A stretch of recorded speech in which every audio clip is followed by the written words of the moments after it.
পৃথিবীর পথে মুসাফির, আসসালামু আলাইকুম। আমি ডক্টর এস এম ইলিয়াস। সুধী দর্শকদের প্রতি রইল আন্তরিক শুভকামনা।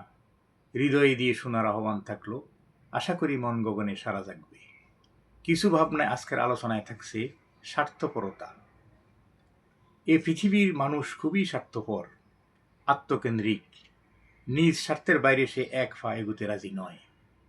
অভিনয়, অনুনয়, বিনয়, নমনীয়তা, গুরুত্ব প্রদান, তোষামদি, অতিরিক্ত সম্মান, দান দক্ষিণা সবই ওই স্বার্থের জন্যই হয়ে থাকে। যারা চাকরিরত আছেন তাদের অনেকেই মনে করে থাকেন, আমার কোম্পানি বা সংস্থা আমাকে খুব মূল্যায়ন করে বা গুরুত্ব দেয়। আমার সিদ্ধান্তের অনেক কিছু হয়, আমি চলে গেলে বা না থাকলে কোম্পানি বা সংস্থা ক্ষতিগ্রস্ত হবে। আমি ছাড়া সংস্থা অচল। আসলে তা সঠিক নয়। আপনি চলে যাওয়ার পর 2-1 দিন পরেই আপনার স্থলে অন্য একজন চলে আসবে। 1 সপ্তাহ পর আপনাকে কেউ মনে রাখবে না। কাজেই এইসব চিন্তা মাথা থেকে ছুঁড়ে ফেলে দিন। বাস্তবে ফিরে আসুন, কল্পনা নয়। এরই নাম পৃথিবী বা দুনিয়া। এই দুনিয়া কাউকে মনে রাখে না।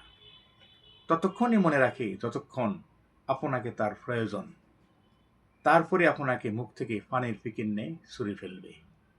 আলোচনাটি ভালো লাগলে লাইক, শেয়ার, কমেন্ট করুন এবং সাবস্ক্রাইব করে সাথেই থাকুন। ধন্যবাদ।